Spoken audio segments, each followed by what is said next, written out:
my friend. Is that what we are? Natalie. You give me one good reason I shouldn't cave your head in and put it in that hole. Because I have a message for you. From Travis.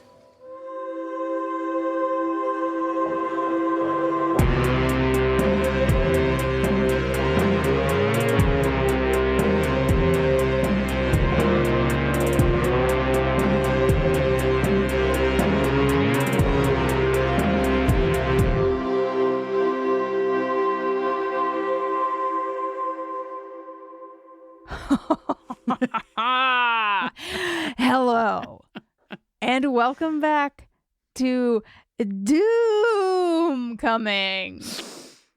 a podcast where we're watching and discussing every episode of Yellowjackets one by one, spoiler free.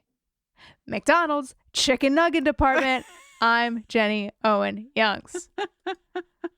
Jenny, cut my life into pieces. This is my last resort. Suffocation, no breathing. Don't give a fuck if I cut my arm bleeding. Oh. I'm Kristin Russo. And this week, we're fucking back. You've waited. You know what? We've all been waiting, okay? We've been waiting and waiting for season 3. And that means we've also been waiting and waiting for our coverage of season 2. And we're finally here. We're finally doing it. We are talking about season 2. Episode 1, Friends, Romans, Countrymen. They should have called it Best Friends. Good friends. Country friends. Good friends, best friends, ex-wives. Okay, who wrote this? Who directed it? I got facts for you on the director, so get me there. I'm excited about it. Friends, Romans, Countrymen was written by Ashley Lyle and Bart Nickerson, directed by Daisy von Schurlermeyer, and originally aired on March 26th, 2023.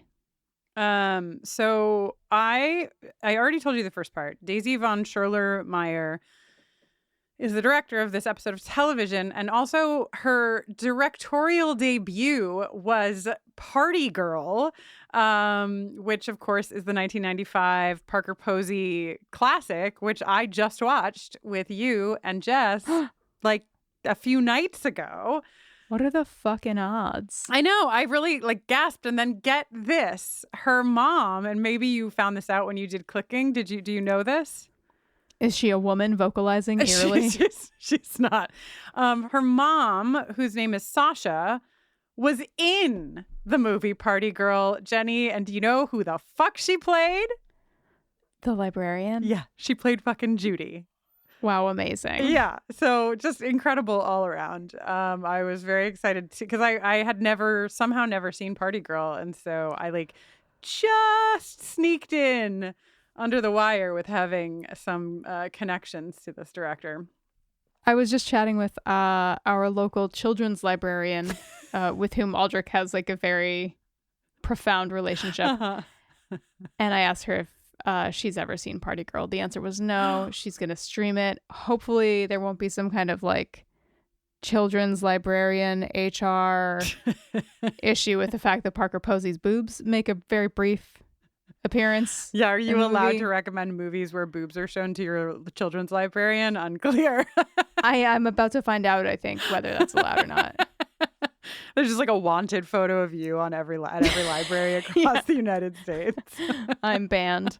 Hard banned. It's actually banned book week. Yeah. And there are all of these displays and stuff that they've been putting together at the library where they're everyone should have access to all of these books and nothing should be banned. But then next week they just add an addendum ... except Jenny. Jenny, yeah. Don't ban books, ban Jenny. This episode, according to IMDb and Showtime, is the one where 2 months into winter, the survivors cope with falling rations, low morale, and their latest disastrous attempt to freeze a teammate out of the game. What? I feel like I feel like an attempt is made in every episode description to be a little cheeky. Yeah. And I just don't know about this one. Are they referring to Jackie? Is that what they're referring to? Because That's how I'm reading it. That's too soon, guys. We're not joking about frozen Jackie. It's only been 2 months, okay? She's still in the meat shed. It's too soon. So I reject that. But, this is the one where we go back to the woods. We ended season 1 with, a lot of questions and some serious fucking trauma. And we waited a long time between season 1 and 2. Little did we know, sweet summer children that we were, that we would have to wait so much longer after season 2 to get back into season 3. But I'm hoping that this is the harbinger. If we've begun season 2, it means we can only be so far from season 3 beginning. Jenny, I'm going to tell everybody what we're going to do, how we're going to walk through this episode. What are you giggling at over there? I was just thinking about how the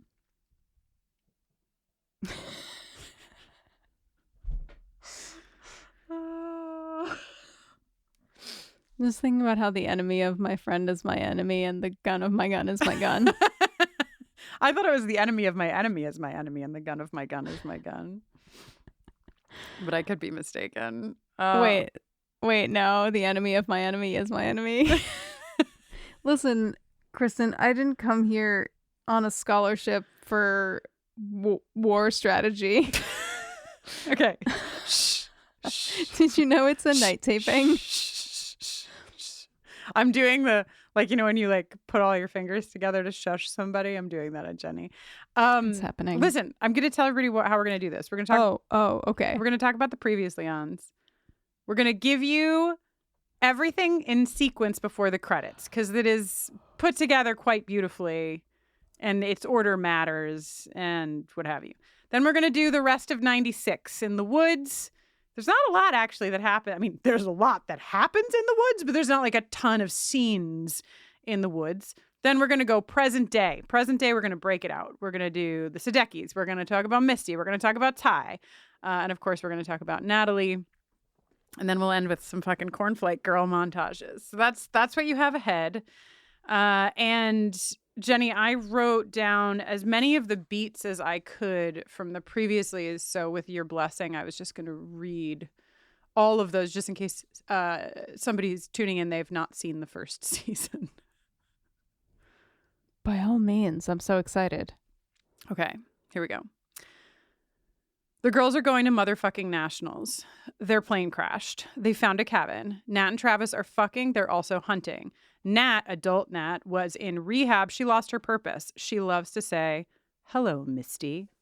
Do you want to say it? Do you want to kick us off by saying the full You can't line? just it's gotta be come natural. from my heart. I felt like I was stepping on your toes, but I didn't say the full thing because they don't use the full thing in the previouslys. Thaisa is elected to state senate. Simone finds Biscuit's head in the basement. Thaisa's been eating dirt again. Sammy, her son, knows. Travis was murdered. The girls are being blackmailed by Jeff. LOLOL. There's a wolf attack in the woods. We meet Skeleton Buddy. Laura Lee explodes. You must spill blood. Adam and Shauna fuck a lot. Callie knows what's up. Shauna kills Adam. She says, "I stabbed him," to Jeff. Misty poisons everyone that she meets. Ben is gay. Shauna says, "Run." Misty kills Jessica, the reporter. Lottie kills a bear. Jackie knows Shauna was fucking Jeff, and they fight. Jackie freezes to death. Nat is kidnapped. Who the fuck is Lottie Matthews? Wow, what a thrill. What a thrill to be back in the middle of this, I want to say, stew. Yeah. If that's not too indelicate, Sure. given what's going on. I mean, it is soup season, so I think stew is allowed. Okay. Let's come back to that when we get towards the end of the episode. Okay, great. I have some questions. Jenny, I remember, if I'm not mistaken, you having a lot of fucking feelings about the choice to use Sharon Van Etten's 17. I know. Now is I your felt- time. I have feelings too because I like it, but I would love to fight with you to kick off the season. Well, I felt betrayed because I felt like a very clear precedent had been set, which I loved and admired, which was, you know, era appropriate music in the 96 flashbacks. And sometimes it's fun and cool to set up an expectation and then, you know, dash it against the rocks. And I'm sure that a lot of people feel that way about this. And I think Sharon Van Etten is great. I think the song is awesome. Under almost any other circumstances, I think I would feel very differently about this. I think that it's a combination of the fact for me that it is anachronistic. It's music from like this modern era. It's music from the now and not the 90s. And it's also because the lyric like references, like says, I used to be 17. Like it just is a little on the nose for my personal taste in terms of music supervision. I did a little research and discovered actually that there is a change in music supervision companies from season 1 to season 2. Jen Malone and Whitney Pilzer were the music soups for season 1. Nora Felder is the music soup for season 2.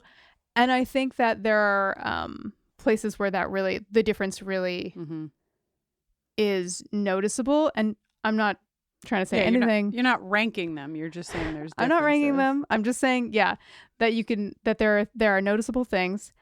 This jumps out as the season opener really loudly to me as like a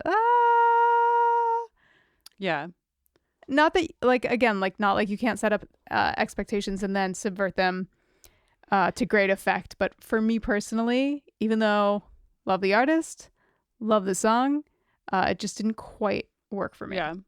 Yeah, I think because it's interesting, the obviously the back end of the episode, we get Cornflake Girl, and in that montage, there are clips from all of the timelines. Well, not all of them, but 96 and present day. So there's sort of this like blending of stuff, and I wonder if there was some stuff from the present in this opening montage, if you would have felt better about the choice. Maybe not like, oh, it's perfect for this, but maybe a little bit better so that it had a tether to now. I think when I first watched it, I mean, you know, I don't listen to things musically like you do at all. I'm just like, fun, a song. Like I don't, but I really looked into it on the second watch, on this watch, because I remembered you being like, I don't know. And the thing that I like about it is that it almost feels like, I mean, I know that like in Sharon Van Etten's song, she's only a handful of years. She's not that far away from being 17. She's not as far away from being 17 as the adult versions of, Lottie and Nat and all of them are from this version of themselves. But I sort of read it or listened to it or what have you this time as we're looking at them as they lose. I mean, they've lost so much of their innocence already, and they're just gonna, spoilers, they're just gonna keep losing it as the time goes on in the woods. And so even though we didn't get present day scenes, I sort of saw it as this hybrid of like, them looking back, like them thinking about these moments from long ago. But I love to just fit things into little pockets. So okay, I do want to just toss out that when 17 came out, Sharon Van Etten was like 37, 38. Oh, so she was close to their age. Okay. So yeah. I don't know why. I think, what happened to me is I was reading more about like when, what it was specifically about, because I couldn't glean it from the lyrics. Like I got the idea, but when I read more about it, literally it's her in New York City, specifically thinking about her 17-year-old self in New York City and seeing these 17-year-olds now in New York City and what have you. So I think in my mind, I just made it me in my like 20s looking at people, my late 20s looking at people in their late teens thinking whatever. So I changed it for Sharon Van Etten, but yeah. So I don't know. I always defer to you on things like this, but I like it. I'm happy that it works for you. All right. So in this montage, we see a bunch of things. It's like fucking winter. I feel like is the like we That's saw kind of the winter. headline. Yeah, this is like deep, deep, buried in snow winter. The fire's burning. They're all sleeping. I'm surprised, honestly, that they're not more huddled together. But I guess since they have the fire, it's like they don't need to sort of like press all their bodies together. But Ty and Van are tied together at the wrist because, of course, in season 1, we saw the beginnings of Ty wandering and eating dirt and other such stuff in the woods. And then Nat and Travis are up. They're up early. They're up early to stuff their shirts with girly mags. And they've developed a bit of a ritual, or Lottie has developed a bit of a ritual, where she marks their palms with ash, wafts smoke over them. It's like, I'm like, what are they, about to become squires in the Brotherhood of Steel over here? And then puts her blood in out freaks. Brotherhood of Steel said, is somebody gonna match my freak? And Lottie said, hold my cup of blood. She puts her blood in a cup of liquid that they drink from. Yeah, I like that Nat does it, even though she's like, fuck this Wicca bullshit, but she still does it. Because Lottie's like, can't hurt my help. Yeah, you might not be meeting with success in terms of bringing back food, but you are coming back alive. And she's like, okay, solid enough point. I'll drink more of your blood, Lottie. What this really highlighted for me is how poorly I would do in the wilderness with no coffee and also no contact lenses. Ooh, but you'd have your glasses with you, but you would never be able to. Well, you would. You were going to nationals. You'd have to bring them. Oh, yes, I was. Jenny. Packing list: cleats, glasses, Letterman jacket. I love. There's some like real. I don't know. There's like a moment of dichotomy that I loved when. I love that they're stuffing their clothes with magazines. I just feel like that's a touch that works really well, and it's just like really puts you there. But I also just thought that, again, sort of to the theme of Sharon Van Etten looking back at her 17-year-old self, I just thought about the first time that they found those Playboy magazines and they were like, LOL, Playboy magazines, and then cut to season 2 and they're like literally using them to survive the cold as they like hunt for food to try to live. Yeah, very simpler stark times. contrast.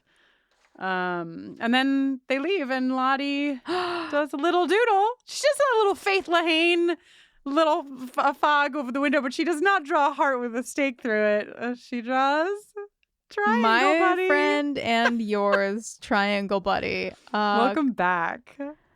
Welcome back to the chat, Triangle Buddy. It has been a minute. It's been a while. It's been a while. So I have to say, I didn't rewatch all of season 1 all over again. And there are certain things that I will admit I'm a little bit fuzzy on. Like we know, I just like Lottie, and maybe you are too, and maybe you're not. But when Lottie drew Triangle Buddy on the window, I was like, okay, where are we with Triangle Buddy? Like, I know we've seen this symbol, but like, is this sort of the first time that Lottie has drawn it on something, or somebody has like someone from the team has utilized this symbol? I think it is, but I just want to check in with you so that we can both be fools, or you can help me. Okay, Jenny's face says, well, we're going to both be fools. What do you think? I don't think that she was drawing this Triangle Buddy before we left season 1. I think they've seen it a bunch, but I don't think they have been deploying it themselves. All right. I'm oh so my God, scared Jenny. that we're about all the emails we're about to get. Bufferingcast@hello@bufferingcast.com. I give them the wrong email address. Goodbye at bufferingcast.com. We have another timeline.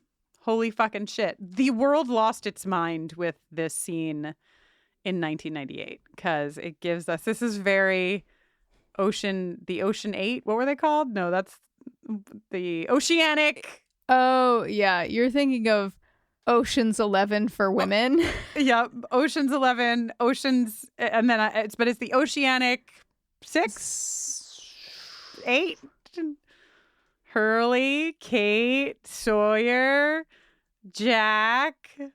The Oceanic 6. 6? The Oceanic 6. Is everyone having a good time? Are you having a good time? But this is like, okay, the rescue. Like, what the fuck else are we going to get from 1998? Because that's a whole other timeline. What happened when they came back? I mean, we learn a little bit, but the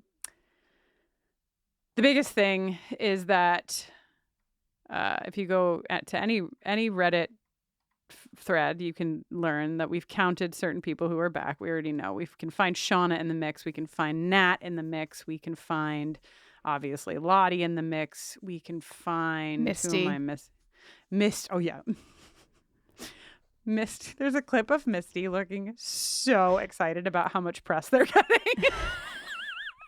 That's amazing. And then we go to Lottie. It's really about Lottie, why we're here. And I learned a little bit more than I knew about electroconvulsive therapy when this aired, and then went back into some of the threads from discussion and stuff, which is basically that, electroconvulsive therapy is something that happens and has been incredibly helpful for many people, including some of our listenership and, people who really were discussing this in many threads. But, as is the case with so many things related to mental health and other issues, it is really dramatized in media. And that is really harmful because, to me, before having ever known this, I would have been like, oh my God, that's terrifying. I would, I'm sure that they don't do that anymore because it looks so awful the way it's portrayed. Yeah, it's hard to watch. Yeah. But in reality, when this is done, this is something that the patient has to be able to consent to. And I'm not saying that that's the whole history of electroconvulsive therapy, but definitely, and by 98, like this was a practice where there had to be consent. Now, Lottie, I don't know exactly how old she is, so maybe it was possible for like her parents to consent to this, which is fucked up and terrifying.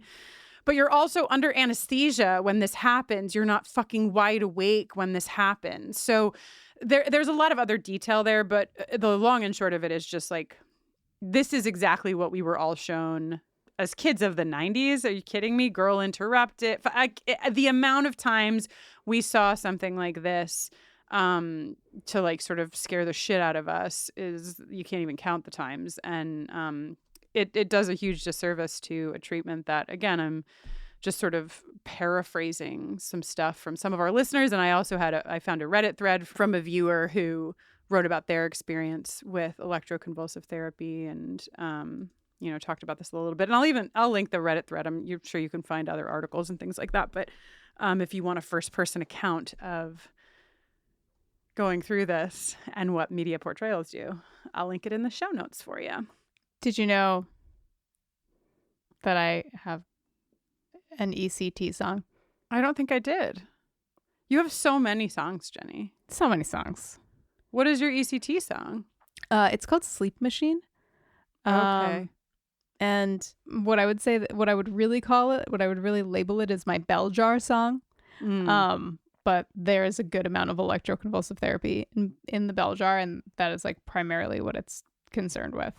Okay, so the verdict on how ECT is portrayed is it's bad. But the verdict on what it does for Lottie is kind of out, because we get this like one scene with her in 98 where she's literally just down the hall from Angelina Jolie and Brittany Murphy. For sure. Winona. And she calms her roommate down by putting her hand on her roommate's chest. And she says, they can help you like they helped me. But then we like hard cut to the present where Lottie is like, no one can help you actually except for yourself. So I'm sure we'll learn more about the interceding years there. But we're in the woods. We're at Camp Triangle Buddy, and everyone's wearing purple. Yeah, you know who the fuck was wearing purple in the previous Leons? Who? Natalie. In the scenes with this was my one like holy shit moment that I had watching the first episode of the second season again, because I was like, wait a minute, Nat is wearing like deep purple when she's at the rehab center, which Thaisa we know paid for. And she's talking about, basically where she leaves when she goes to get her gun and fucking say hello, Misty. But I just thought that is this very specific choice that Nat is in purple. And then we go to this camp of Lottie's and everyone is wearing purple. So it's in my little gurnal. Is that what we have here in this podcast? I think it's a gurnal. Oh, we have a gurnal, all right. What I would say, sorry, I just wanted to like look up pictures. I just wanted to look up pictures of Natalie at rehab to get a look at the color. So the one thing I would say about this is that this is like purple, and what everyone is wearing at Camp Triangle Buddy is really more like lavender-ish. So just things to keep in mind. If you're going to have, I'm just thinking like if you're in the writer's room and you know that you're going to have Lottie running a camp where everyone wears lilac or lavender, to choose to have Natalie in decidedly purple attire, it just feels like something. So I'm putting it, you don't have to put it on your board, but I'm putting it on mine. Okay. So all right, you find yourself in the woods. You've signed up for something because you're trying to fix your life. And this is what you hear. Right now, there is a version of you that knows exactly who you really are and what you really want. A primal, elemental self. And there is nothing more painful than hiding that self. We want to blame the world for our pain. The parent who didn't support us, the lover who didn't love us back. But the truth is, we are the ones making ourselves sick. And the rest of it doesn't matter. It doesn't matter, right? Because it isn't real. It isn't real. Okay. I have some thoughts. please. I like Simone Kessel. Mm-hmm. I like Simone Kessel in this role. Mm-hmm. But I don't feel as hypnotized as I want to feel right here. And I think I've been thinking about it since season 2 premiered. Yeah. And I think for me, like a big part of it is towards the end of her speech here when she says the rest of it doesn't matter. It doesn't matter, right? Because it isn't real. And I feel like the choice of adding that right question mark feels wrong question mark.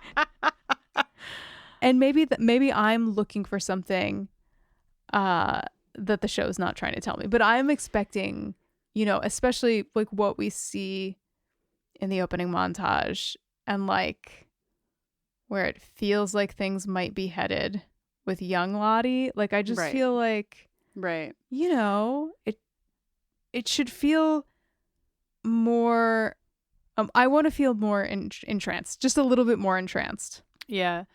I'm gonna save some of my thoughts on this for our What's the Buzz segment, which, in case you've forgotten, towards the end of the episode, we have a What's the Buzz segment where we talk about things past this episode. Because I feel like I will say this. I know I started exactly where you're saying that you began. And so inside of this episode, I would say Lottie, I mean, I guess there's also, not to bring Sharon Van Etten back into this again, but like there's also the distance between the way that you move through Lottie, in 96, Lottie is really having what can only be like the second time in her life that she's experienced some of the like visions and the peace and whatever she's experiencing because she's been medicated from the time that she was a small child. And it's only in again, jury out on, is it medication and lack of medication, or is it supernatural things happening in the woods? Is it both? We don't know. But at least what's been depicted, it's like Lottie has not had contact with this side of herself in a really long time until she's in the woods. And so I would imagine that like having that contact in that context would sort of make you, I don't know, like you're just so open and receptive and also apart from the rest of the world, and like what happens to that when then you're thrust back into the world and it's not the woods and your parents are there and it's not okay, and like what has happened in those years that maybe took away some of the like magic that we saw in young Lottie. All that said, I know that I'm saying that from a distance of having seen the whole season too, so I do remember my former self, and I felt exactly the way that you voiced in episode 1. Okay, so we get one last scene before we hit the credits, which is back to 98. This is an incredible scream. You know how I feel about screams. Lottie gets to the top of the plane's like doorway, and and her mouth is just like wide the fuck open, and she screams, and it goes right from that scream into the credits. I'll tell you what, Kristin, I'm never getting on a plane again. Right? What are we doing? Ever. I'm taking a train, a car, an automobile, a boat, whatever I need to take. It's not going into the sky. I'm riding in Hagrid's sidecar. Oh, that sounds like the best way to get anywhere.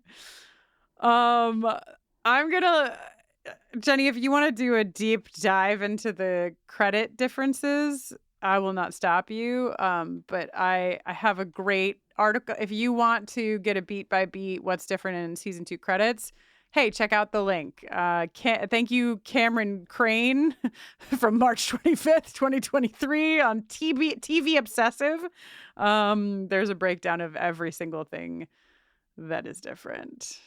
Is Twin Peaks Misty? I think that's one of the things that's different, and that's probably the one that I'm most excited about. Here's a quick rundown of some things that are fresh to the credits. We've got adult Misty in front of a red curtain, looking absolutely maniacal. Looking like David Lynch has always wanted her to look. Yeah. We've got Lauren Ambrose. I wonder why she's here. We've got a bloody organ of some kind. We've got young Misty licking her fingers with a face covered in and glasses splattered with blood. We've got a 1996 circle of people from below, as though you're lying on the ground looking up at a circle of people above you. Is this the triangle buddy cam? Yes, triangle buddy cam. We've got a Queen of Hearts card with the eyes inked out. I love that. We've got some of the 96 Yellowjackets in winter gear, seemingly maybe charging with weapons held aloft. There's like a hatchet and something that can't possibly be a sword, but kind of looks like one.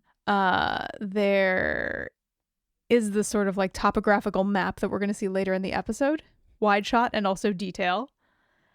There's the man with no eyes. I hate him. Lingering about in the pine trees, snow-covered pine trees. Guy smoking, maybe. Adult Nat smoking. Someone in a sort of gold metallic mask of some kind.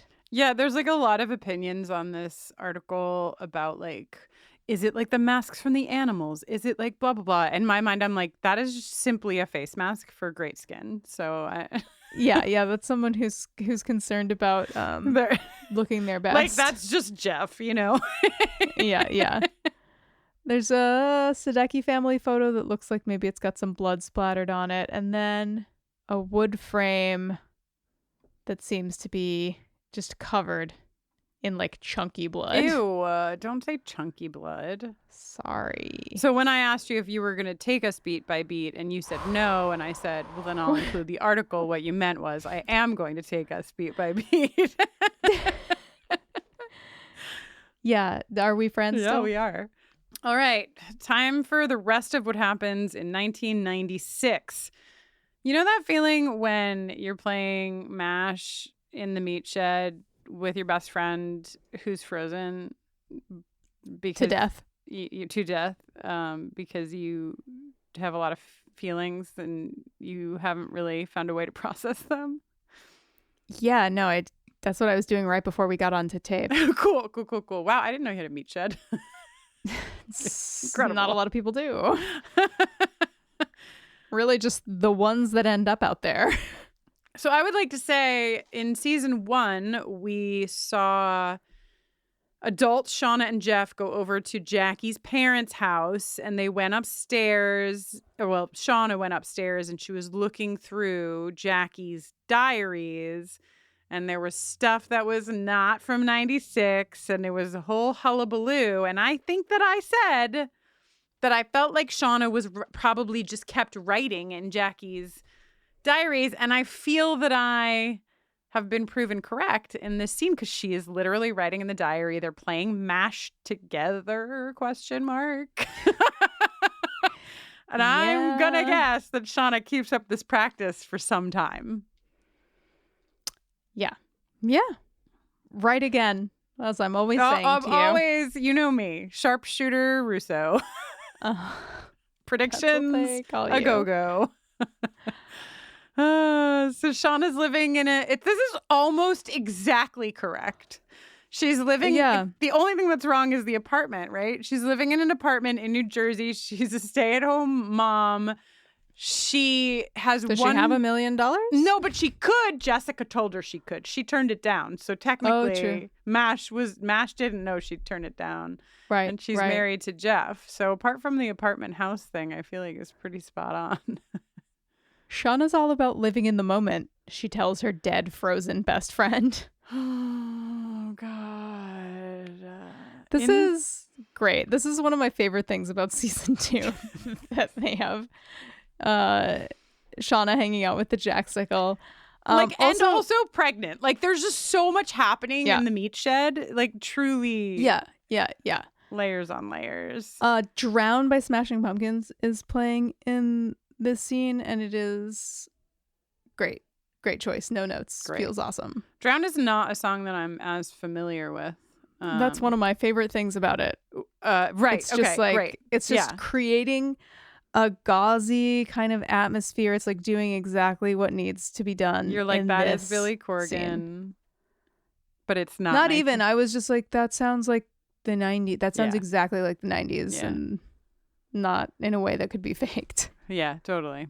But also, like, I feel like one of the things about the music supervision in season 1, like, that this is kind of like playing against, is that, like, sometimes the hits were so massive and that, you know, they could take up a lot of space in a scene. Whereas this is just kind of like filling in. This is like in science class when the teacher puts the rocks in the glass and is like, is it full? And all the kids are like, yeah. And he's like, oh, but I'm going to put sand in here and it's going to go in all the holes. And then he's like, is it full now? And they're like, yeah. And then he like puts water in it. And he's like, ah, ha, ha, ha. Love just like slapping the metaphorical basketball out of children's hands with scientific knowledge. And then he looks up from the glass that now has stones, sand, and water in it, and his face is smooth as an egg. His face is smooth as an egg, and the entire classroom is populated by frozen dead children. You know what? We're available to write in your next feature film that you'd like to produce. Just call us. We'd love to help. All right. So before all ear breaks loose in the meat shed, we get an interior of the cabin. Ty and Van establishing themselves once again as the queers in the cabin are playing table football together. Ty sees that Van's wrist is like all burned from the rope and stuff, and so you know, we get a little bit of this, like, Ty doesn't want Van to be doing this. Van is like, fuck you, I'm doing this. And then Van says, maybe I just want you to tie me up. You ever think about that? And Thaisa is like, shut up. A good moment. This is a believable moment. For me, knowing that Ty, like, doesn't want them to know, but also, oh my God, what did my girlfriend just say? But also, really enjoyed it. They all already know. Do you think, obviously, you guys are fucking right upstairs in front of God, Triangle Buddy, Skeleton Buddy, and everyone else. They smooched in front of everyone at Doomcoming. The namesake of this very podcast. Thaisa has a lot of internalized homophobia to work through. I know. Listen. Who doesn't? Akilah has been recast. I even sent a carrier pigeon to Joanna Robinson on this one because I couldn't find anything online about, like, the reason for the recast. And I thought if anyone knows, it's Joanna Robinson, and she didn't know either. But last season, Akilah was played by Kia King. And this season, she's played by Nia Sondaya. We loved Kia, and I don't think it's a spoiler to say that Nia does a fucking amazing job this season. Yeah. Smuggest bitch of them all, Mari. Love to see her again, you know? Mister the whole time, still missing her right now. Love you, Mari. I love Misty sitting as close as she possibly can to the cauldron. Mari refers to Jackie as dead ass Jackie, which immediately skyrockets her to the top of my rankings. Dead ass Jackie. There's Mari. It's too soon, buddy. Although I guess it's been Mari 2 months. Wrote the episode description. It's been 2 months, so maybe it's not too soon. Well, it's definitely not too soon to have concern about Shauna, who is very pregnant, sitting in the cold with her frozen, dead best friend. But no one really knows what to do about that. Jenny, the next note that I have for this interior scene is the back of the plane has arrived. I'm sorry, but I'm always going to go back to Lost with the show. We know that there's been more than like 6 girls and Coach Ben and Travis and Javi in the woods, but we really haven't like seen any of them. And all of a sudden there's a table of girls who were like, I'm sorry, who the fuck are you? They were at the back of the plane. I love that they're introduced by like looking over at the established people and being like, what do you think they're talking about? They actually had their entire own first season. So we didn't see. Yeah, spin-off on a different network. It's Melissa, Jen, and Crystal. And everybody really wants Crystal to stop humming. Yeah, I mean, I even want Crystal to stop humming. Also, I do think it's funny that you mentioned that they say, who do you think they're talking about? But I love that they just like they don't like them. They're like, they're dumb jock boyfriends. Who cares what they're talking about? Yeah, is this the alt squad? Well, Nat is really the alt squad of the team, but maybe this is like the other alt squad. It's like, I think Nat like would be smoking a joint behind the high school, and like at least 2 to 3 of the girls here would be like in stage crew. You know what I mean? They'd be building sets. Like, I think that's the divide. Gotcha. Okay. All respect to pot smokers and stage crew members and those who fall into both categories. In the meat shed, this is the sound clip we opened with. Jackie wants to know how things began with Jeff. But of course, it's really that Shauna simply wants to confess everything to her friend so she doesn't have to be riddled with guilt that will carry her for that will be with her for the rest of her whole fucking life. You know, I think we already know based on season 1 that this is not effective. She's definitely she's not healed from this at all. No. Can I just say Ella Purnell is such a delight. She's so great here. We just spent 8 supersized episodes talking about her on Fallout, and it's great to be back with her for a little Jackie treat. Mm-hmm. I just think she's doing Such a great job. Yeah. Also, what was the inciting incident? They were at a party in Homedale, New Jersey, which, Kristin, is home To the Dell. to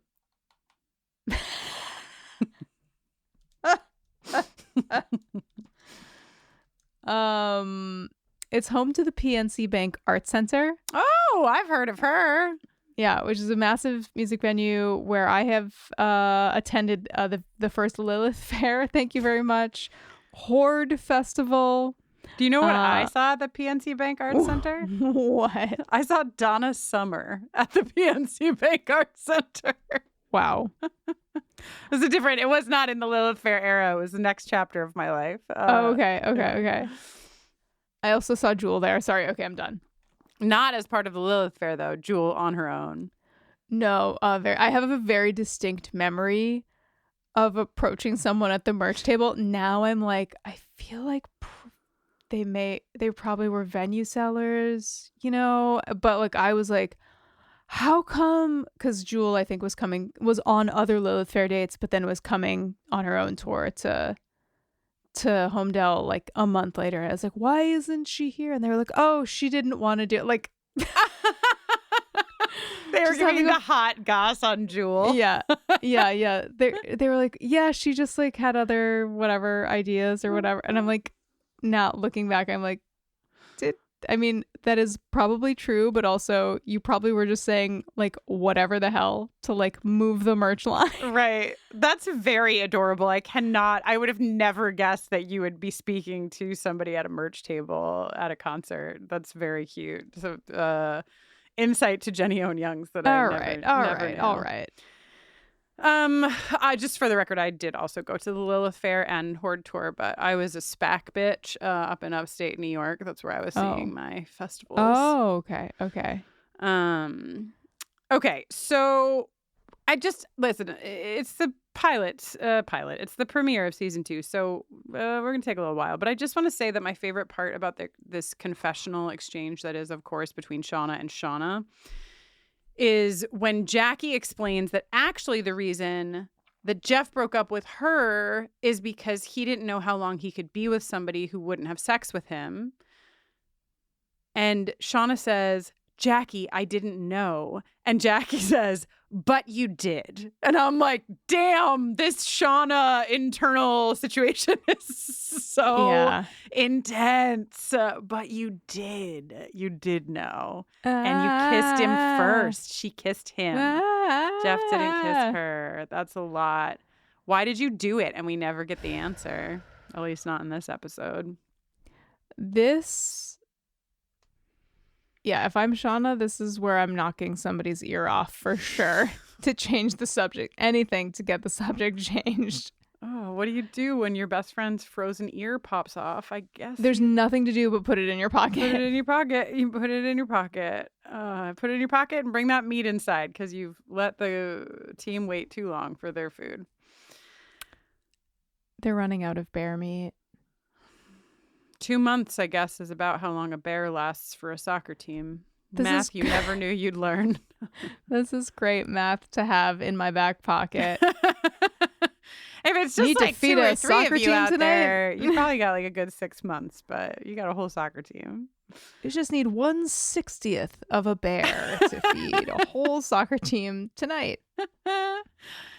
Okay, so Nat and Travis, they're not part of the problem, but the scarcity of alive animals is the problem, and so they're out in the woods looking for food, but also Javi. I don't know if you remember in my previously on recaps, Shauna said, run, but that was to Javi, who ran and simply never came back. This is heartbreaking. The actor who plays Travis is fucking incredible in this scene, and I think really this entire episode.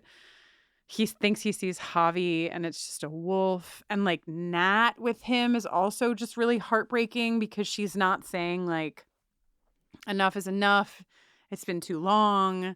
she's just trying to be like supportive and sympathetic and like, Yeah. you want us to wake up earlier so we can go even farther to keep looking for Javi? I will wake up earlier with you and keep going further out into the woods. It's really beautiful and really sad. Kristin, I agree with you about the gravity of the situation, but I just want to issue a correction, which is that it's a fox, not a wolf. Oh, I even have fox written. I'm sorry. looking at your notes and I'm like, what? Yeah, whoops. She marks a tree with a red strip of fabric before they head back.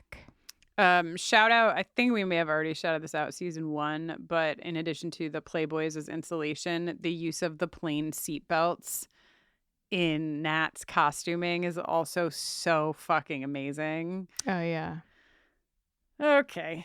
Shauna's, she's taking the ear out of her pocket. She's just standing upstairs. She's just looking at the ear. Everything is fucking fine, you guys. Don't worry about it. She's just having a little look. She's just communing with her dead friend. Do you think that when she's staring at the ear really intently, do you think someone yelling dinner as she's doing that plants any kind of seed in her mind? I don't think so, Jenny. I think whatever journey she's on is entirely inside of her own soul. I don't think that there's any external influences. Okay. I don't think she eats that ear because she's hungry, but we'll talk about that later. Oh, sure. Misty is like inside. I feel like that's part of it, but okay. Misty's like inside the soup bowl, and everyone is like, "Get the fuck away from the food, you little everyone freak." is like rolling the newspaper up, ready to just give her a little bop across the nose. Misty, get out of there. She's like, "It's not like I'm gonna poison everyone." ... Again. They reference that she has drawn the 4 and therefore she has to get the water. She's like, it's not fair. I've been doing it every day. If I'm Misty in this situation, 2 things.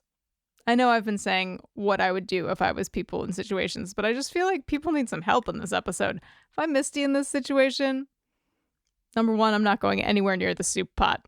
Number 2, I'm doing whatever the fuck I can to not get voted out of the cabin. Seriously. And even if I wasn't Misty, like if I'm anyone, even if I didn't try to poison everybody and all the shit that I did, Nat and Travis are going out in the fucking butt crack of morning, freezing their asses off all fucking day. You can't Isn't that the title of your recent poetry collection, In the Butt Crack of the Morning? Yeah.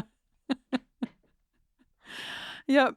It's going to be a real good collection. But I just am like, Jesus Christ, you're like sitting in there, you're by the fucking fire all day.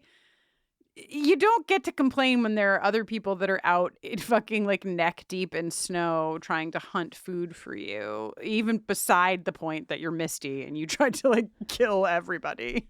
You're the literal reason that they're all out there. Go get the water, Misty. Oh Jesus Christ.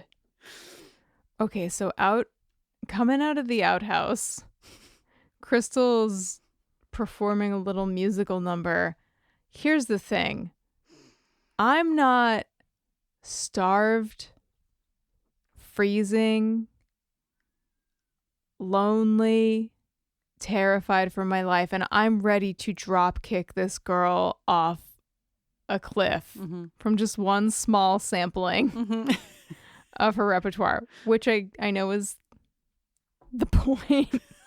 I find the actor endearing. But the character. Oh, the character. Very puntable. That's who Crystal's supposed to be. But there's a bond here, an undeniable bond. Dude, she's like, we could sing together. And Misty's like, I couldn't possibly. And Crystal's like, I could teach you. We could harmonize. And a light goes on behind Misty's eyes. She's like the butterfly meme. Is this friendship? Yeah. Also, and I'm really sorry that I have to bring this into the conversation, but there was a scene in Bear Down. I'm so sorry. I know. I'm so sorry. But there was a scene in Bear Down where Misty is with Ben, who cannot take a shit. And I'm really sorry, Jenny, but it's my job. No, I'm shaking my head at the fact that it wasn't Travis helping him. It just doesn't make any sense. Carry on. And Misty is basically like, I'm going to sing because that'll help you. And then fucking out comes Crystal, who's like, sorry. And I regret to say the line that was written, but she says sometimes singing helps grease the skids. And I gotta go. I just feel I have to get out of here. I have to leave this taping immediately. We at least know that they have one thing in common, okay? Yeah, I guess. But I wish I didn't know. I'm sorry. Okay, Natalie comes back and she gives Ben the newest corner of the map. And the map's Why do you think cool? Ben's putting this together on the back of like a random gray piece of wall? Why do you think they're keeping this a secret? I honestly don't know. I have no theories about that. But it feels like Nat and Ben have some kind of, well, they definitely have some kind of bond, but they also, I think, are very unsure about the trustworthiness of like everyone else. And so I feel like they're just applying that universally. Like what they're doing is what they're doing and they're not bringing anyone else into it. Mm-hmm. You have any theories? I mean, the simplest thing seems to be like, let's not get let's be proactive, but let's not get anyone's like hopes up. Yeah. Also, I guess if other people had access to the map, it's possible that like somebody might be motivated to like go out, and try to get somewhere. Yeah. If they felt like they had like information that would help them do that. 7 miles in each direction they've covered and they've plotted, which is amazing, but also devastating because I just feel like there's like 700 miles between them and anyone else.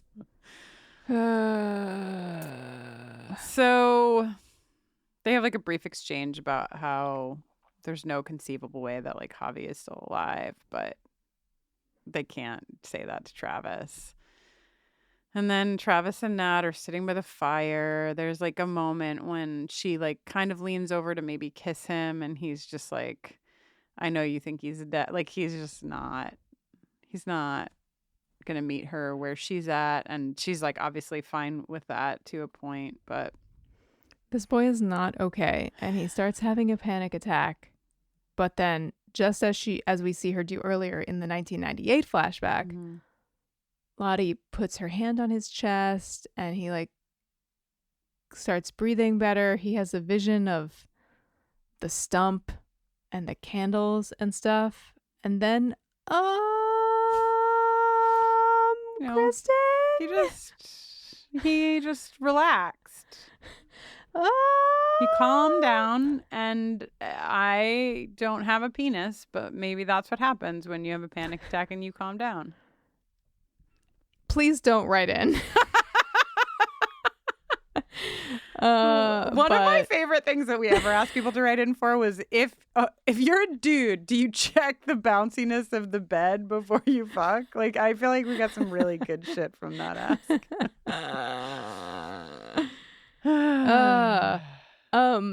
Yeah, so Travis has a boner. Just in case there was any confusion there. Everyone's like, oh. And then Lottie tells him, your brother's alive. I know he is. And Nat is like, private meeting, please? What the fuck? Yeah, don't give him false hope. And Lottieing out. There's no such thing as false hope. There's just hope. Wow. That really hit for me. But it's like the Lottiest of all the things, don't you think? Yeah. I didn't say that as a negative. Yeah. I'll follow young Lottie. I if I didn't know where old Lottie was going to head, I'm on Team Lottie. I'm putting the fucking heart in that tree. I'm honoring the things around me. I'm drinking her blood if that's what's going to keep me alive. You know I would be. Okay. All right.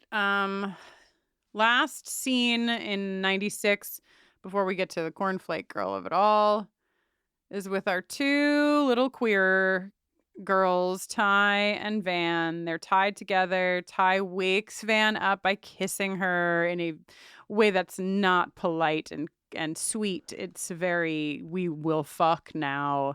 And Van's like, okay. And then Ty bites her lips so hard that she's like gushing blood. And that like brings Ty to. And she's like, we can't do this. This is like not okay. I'm hurting you. I've hurt you. And Van, still maybe my favorite character of all. Van, she's just like, you think I can't handle this? I'm not scared of you. I'm never going to be scared of you. This isn't you. It's just something happening to you. And like, we're going to get into the present day stuff, but like, obviously this is set up in direct contrast to Thaisa in the present day and Simone, and not that Simone doesn't have all of her own very valid reasons for being like absolutely fucking not, but that Thaisa is in the present day feeling incredibly isolated and feeling like the monster in so many ways. But back in 96, she had this connection with her partner who she loved, who saw that this was something happening to her and was not her. And that's powerful. Jenny, do you want to talk about how they say they love each other for the first time? How many times have you, upon the occasion of telling someone you love them for the first time, did you do it by writing it in your blood on their body? Well, 3 out of 4, Ballpark. actually. You were the only one I didn't do that to. Oh, now so I feel sorry left out. that you have to find out this way. Yeah. No, 0 times, but this is gay. This is actually, if there is a word for something that's like beyond gay, Mm-hmm. sort of like exponentially gay. Yeah, gay to the nth power. Yeah. She uses that blood. She writes, I heart you. I definitely have written, but I don't think the first time I ever told somebody I loved them, I did that. But like, I definitely know that I've like traced it on like my partner's back or like whatever, because you know what? I am also gay to the nth You're quite gay. degree. And I love Van. I love Van in this fucking scene because she's just like, she does it and then she's like, you're leaving me hanging here, lady. Like, she's just so like chill and cute and sweet. And Ty says she loves her too. And she's like, I didn't hear you. What was that? Could you say that one more time? It's fun and adorable and I love it. I agree. I mean, yeah, Van's the best. Van's the best. Yeah, Van is the best. This episode is brought to you by Progressive Insurance. Do you ever think about switching insurance companies just to see if you could save some cash? Well, Progressive makes it easy. Just drop in some details about yourself and see if you're eligible to save money when you bundle your home and auto policies. The process only takes minutes, and it could mean hundreds more in your pocket. Visit Progressive.com after this episode to see if you could save. Progressive Casualty Insurance Company and Affiliates. Potential savings will vary. Not available in all states. The holidays are approaching, and everyone knows that this time of year, the sooner you can get things done, the better. For both shoppers and businesses, the best time to score great deals during the holidays is during that Black Friday, Cyber Monday weekend. And if you have your own business, whether you've been around the block a few times or this is your first year going through the holiday sale rush, the most important thing you can have is a platform that can handle everything that's about to be thrown at you. This is a crucial time for your business and your customers. And with Shopify, you can be sure that your tools and platform are ready for anything that comes your way. Shopify is the commerce platform behind millions of businesses around the world and 10% of all e-commerce in the US, from household names to entrepreneurs who will be participating in their first Black Friday, Cyber Monday this year. With everything else going on, you probably don't have time to spend hours poring over every little detail in your online store. That's why Shopify's thousands of templates and tools help you streamline website creation and make sure that your site isn't just aesthetically pleasing, but functional and easy to use. Shopify's expedited checkout, Shop Pay, saves customer information and reduces hassle. And the best part is that it's been proven to boost conversions, meaning you'll see less abandoned carts and more profits. You can also stress less knowing that Shopify's award-winning customer support team is on standby 24/7 to help with any issues that arise, allowing you to get back to your business as fast as possible. This Black Friday, join the thousands of new entrepreneurs hearing for the first time with Shopify. Sign up for your free trial today at shopify.com/realm.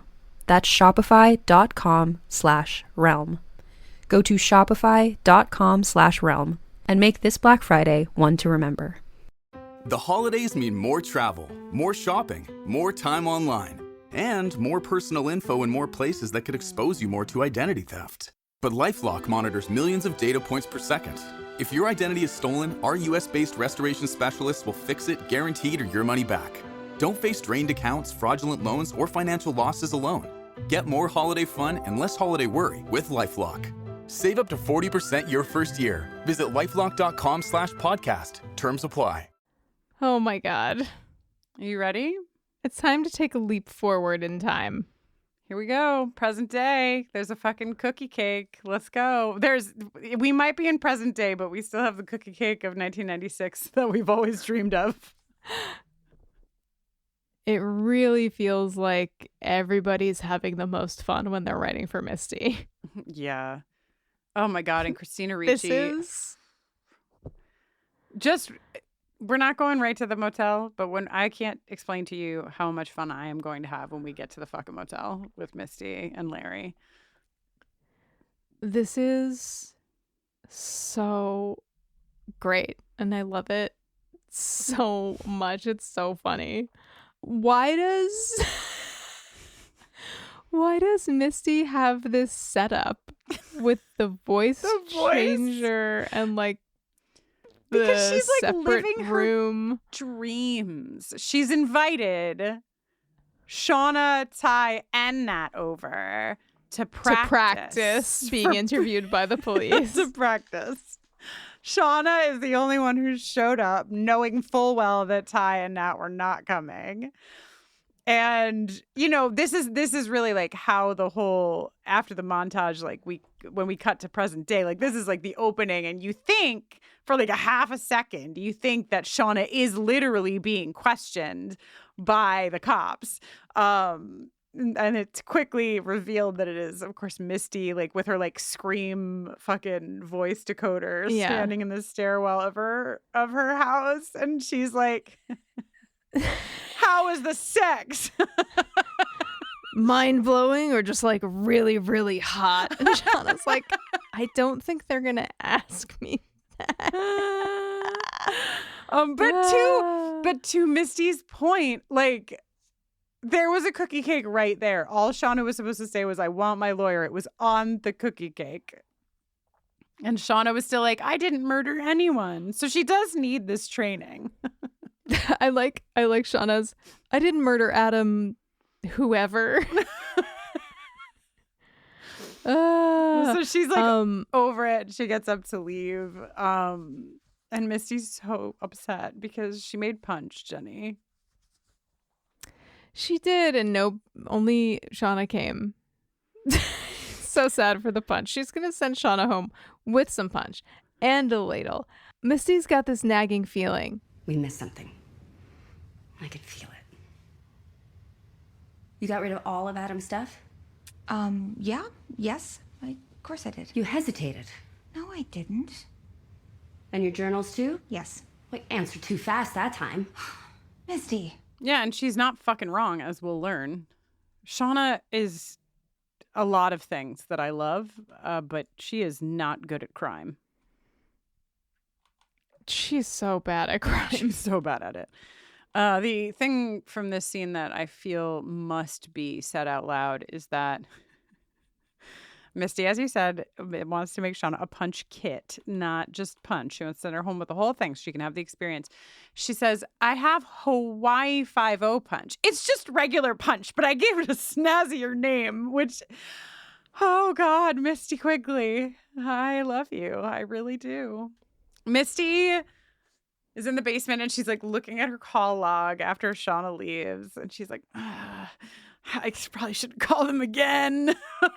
She's doing absolutely everything in her power not to call Natalie. Yeah. And so she goes on, she logs on to the Bureau of Citizen Detectives. And this is when we get our first voiceover from Elijah Wood. And going into season 2, of course, we knew about the casting of Elijah Wood, and we knew about Lauren Ambrose. And so this is the first moment we get one of those new characters, even though we don't get him on screen. Jenny, his username is putting the sick in forensics, and that is just simply delightful. Yeah, that bodes well for future developments. His post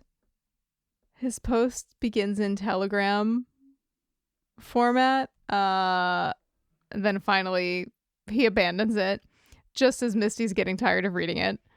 And he puts forth the idea that because he finds some like La Perla lingerie charges and fancy dinner charges on Adam's credit card, that perhaps Adam had a lover, and perhaps friend. Either the lover's husband or the lover herself killed him. Misty all but like puts her laptop in the freezer. She like slams it shut and looks at Caligula, and it's like, it's okay. He's just grasping at straws. Yeah, I don't think Caligula is invested in this, buddy. No. All right, so let's go over to the Sadekis, and we'll go through the whole rest of their arc. And because now, it was Shauna, and now it is just the whole fucking family. Shauna, Jeff, and Callie are all in it to fucking win it. Callie and Kyle are on the couch watching something. I didn't look up what it was, but it's like some kind of gladiator. I don't know. Some guy's carrying somebody else on his back. Shauna gets home, and Kyle's like, "Hey, Mrs. S," like just full cartoon character. Yeah. And Callie has nothing to say to her mother. Yeah, and she also kicks Kyle out. Yeah, she tells him not to be so clingy, which is ouch, Callie. So Shauna witnesses this, and then we hear this exchange between the two of them. Everything okay with you and Kyle? Actually, no, I might have to break up with them. Unless I get lucky and he just disappears. Is there something you want to ask me, Callie? Is there something you want to tell me, Mother? What do you want from me? I don't know. You could start by not acting like everything is normal. It was on the fucking news, Mom. Please, just watch your mouth. You watch your mouth. But that doesn't even make sense. Dad deserves to know what is going on. Shauna's like, he knows. And Callie is immediately like, how could you do that to him? Yeah. To Callie's credit, I mean, Jesus Christ. Like, you find out that your mom is having an affair, and then like a beat later, you find out that guy is dead, and like no one is talking about it. She's doing her best. And we go upstairs where Shauna, of course, opens her fucking little safe and fucking pulls out Adam's fucking license and a drawing that Adam has made of her and all the journals. Honey. Shauna. Get that out of there. What are you doing? She has the keys. She sees the keys to the art studio, and she's like, Uh-oh. So she calls Jeff, and he says, McDonald's chicken nugget department. Because he's selling 6 pieces left like it's and his right. job. So last time we heard from Jeff about his business, it was doing very poorly. Suddenly he's selling lots of shit, and this is happening right after a certain wife of his did a little murder. Yeah. Do you think that the wilderness is pleased and is blessing Jeff's because she spilled blood? Yeah. Yeah, or I think Jeff is just like lost all sense of what is real in the world, and sometimes that just makes a better salesman. Oh, for sure. So Shauna tells him about the art studio. She says she doesn't know what's in the art studio, and then they go to the art studio to find out what's in there. And well, it's basically a shrine to Shauna. When they arrive at the outside of his door, Jeff smells chronic. once they unlock the door and they've entered, Jeff says, "How do you get an art major off your front porch? Pay for the pizza." Just dadding out. In a very cool move, Number One Crush by Garbage is playing, but it is EQ'd in such a way as to sound like it's coming from like through like 3 walls away. Like somebody's blasting it, but like behind multiple doors and walls. So it's like coming through like very muffled and stuff. That's very cool. It makes me feel like I'm in Adam's art studio. Yeah, it's great. And I love Garbage, so I was very happy about this music choice. Plus it feels like the kind of song that might be playing when you like fuck your wife on the art studio desk of her lover who has painted her, and you're looking at those paintings while you're fucking her. Like, it just, like, if I had to pick a song, like, this might be the one. This might be the one. Sure, I think it fits really well. Yeah, they have a little chat about some stuff. I write after this chat, now this is what we needed in couples therapy, guys. We're meeting with success. We didn't need to role play about buying armoires. We needed you to have an affair and then talk to him about how sometimes when you think about his tongue and someone else's mouth, you get turned on, and then everything's fine. Is it fine? Is that what it is? It's not. It's unhinged. It is unhinged. And that sometimes, Jenny, you know, the more unhinged something becomes, the better the sex gets. I'm not advocating for this, but I'm just telling you the truth about life. But there's also something that happens in Shauna's words that I think is important, because she says, you know, what are you thinking right now? And she says this, like, you know, I used to think about you with someone else, and I used to get turned on by it, and I used to think that made me some kind of pervert. And he says, what do you think now? And there's like a beat, and she says that I like being the way I am. And like, something that I love about this show is, you know, that line in another plot line could be like, oh, so affirming, you know, like, oh, she really likes the way she is right now. And in this context, you're like, what does that mean? I don't know. So if you were a detective and you were investigating the possible murder and definite disappearance of a man who was an artist, who had an art studio, and you went into his art studio to look for clues, and you found a bunch of portraits with faces that had been scrubbed away with turpentine but were otherwise intact, would you be like, seems chill? Or would you be like, this is where I should kind of zero in? Yeah, I would definitely take a beat there, unless they turpentine everything and then it's just his art style. Yeah. But yeah, it's not great. And what do they do with the like ink portrait of her? Like, what are they just have a lot of work ahead of them, and if they're gonna fuck, they're all wasting time.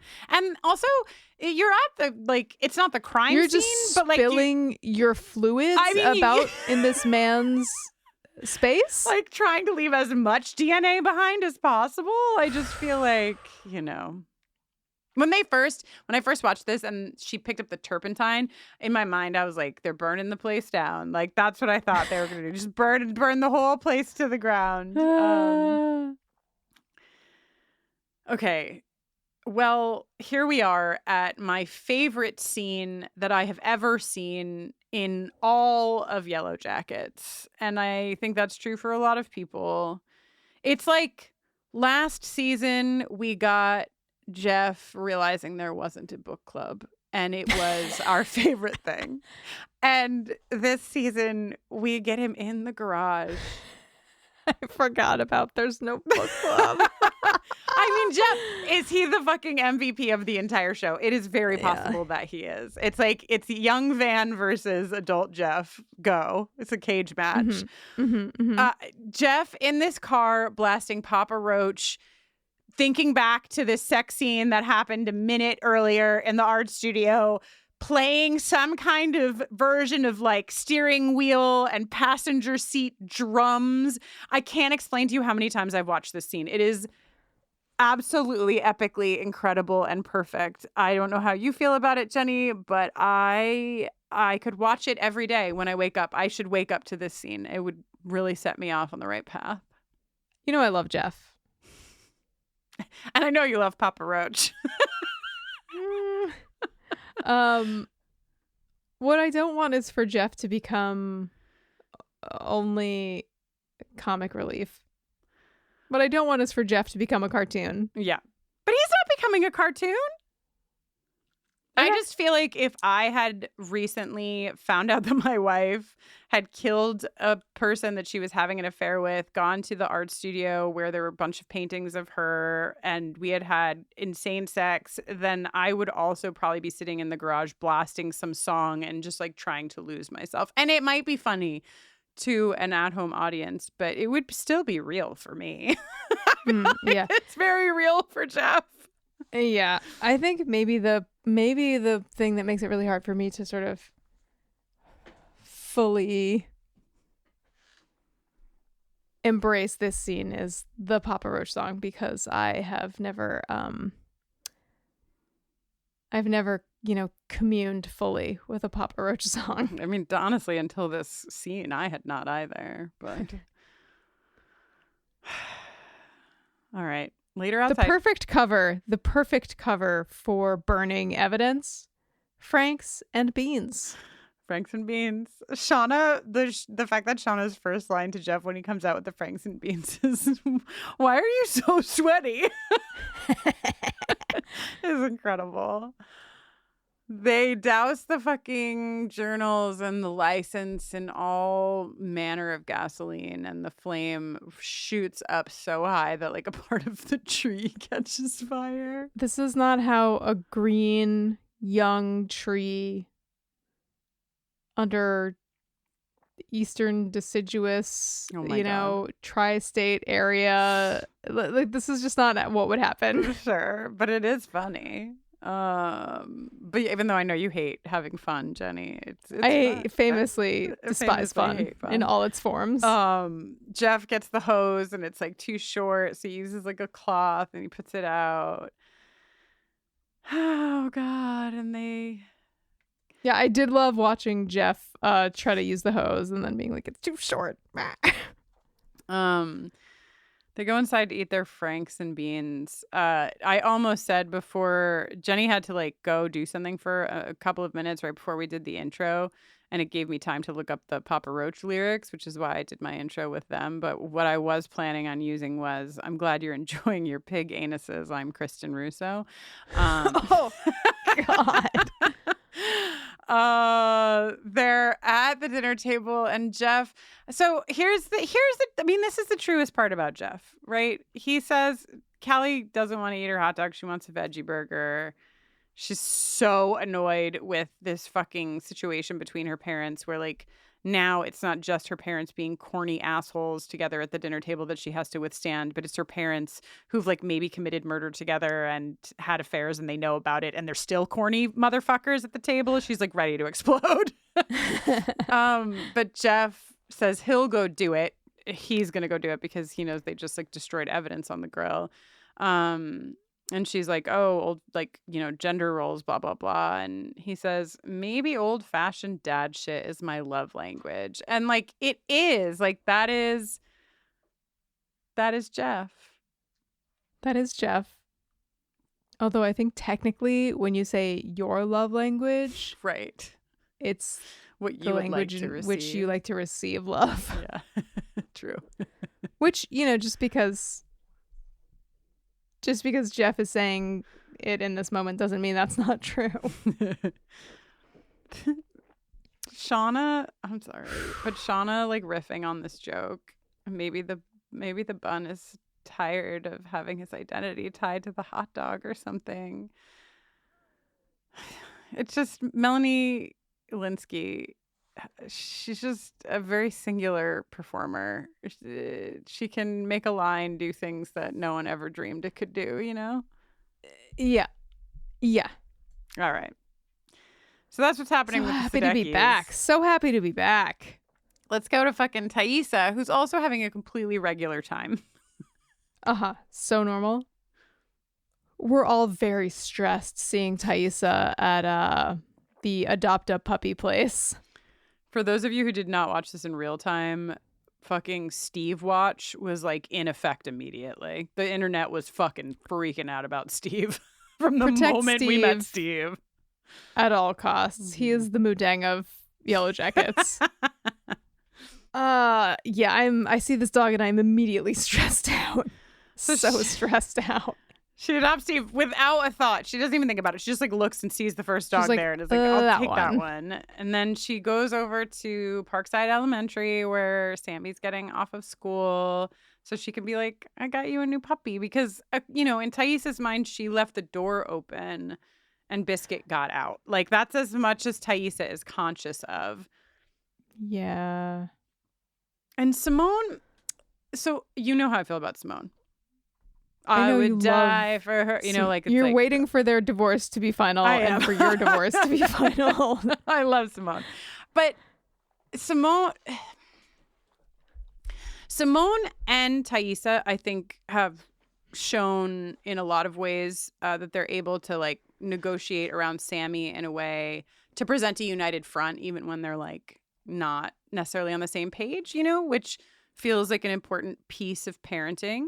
And the way that Simone, and I know she's like fucked up and she's shaken. And so the initial way that she approaches, like, get the fuck away from him, like, whatever, I have like space for. But then that she like goes so hard on Thaisa when she knows that Thaisa like is ill. I mean, it's not like they haven't had like conversations about Ty's unwellness and just like her struggle and the fact that she does things that she doesn't know she does. So it just struck me as a little bit off of the character of Simone that I knew through season 1, that she would go this hard on Thaisa and say, like, if you don't step down from office, I will have no choice but to go to the press. It seems really extreme for the Simone I know and love.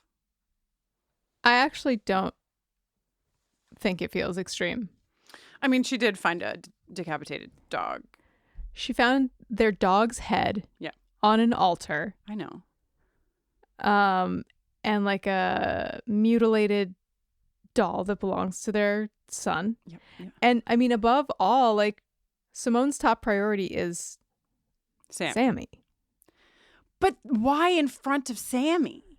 Because he's there. Like, because he is there with Thaisa. Like, she is not thinking about it. She is in extreme, like, maternal protector mode. As the mother of a son, I really feel like I have a special insight. I think that I have trouble as somebody who is like seeing Thaisa who is clueless and like knowing that Simone likely knows that Thaisa does not know. Like, that's the only disconnect for me. Simone, everything that Simone is saying and doing like feels completely warranted and fair. It's just that, somewhere she also loves Thaisa and has like made a home and a life with Thaisa. Okay, but like consider that Thaisa told her that she was going to step out of the race and then called a press conference to do that and did exactly the opposite. Yeah, that's true. Simone and Sammy have been living with Simone's parents. Mm-hmm. Like, there is a separation, and Simone was already feeling not great about their relationship before this happened, and this is their dog's head. And like, who knows what Thaisa has told her about what happened in the woods. Yeah. But I'm sure like any fear or Simone's worst imaginings are probably like all bubbling to the surface now. Yeah, that's fair. You're right. You know what? You're right. Well, as the mother of a son, I feel like Well, you need to help me out when I forgive people for cutting off the heads of their dogs. You know what I mean? I just I know. need You help really have to be sometimes. held accountable for.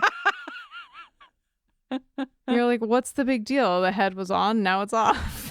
My heart just breaks also for Thaisa because I know she has no idea what's happening, and she's trying to keep it chill. And Thaisa's done so many fucked up things, like not the fucked up things that are like the things she does when she's like blacked out and somewhere else, but like when she is just Thaisa, she has made like incredibly shitty, fucked up decisions that have impacted her family in really negative ways. And so for that, I have space for Simone, but because it's intersecting with this other piece of her, it just hurts my heart. And I just wish that, I don't know, there could have been a way to like draw a boundary without screaming at her in the school parking lot. But you're right.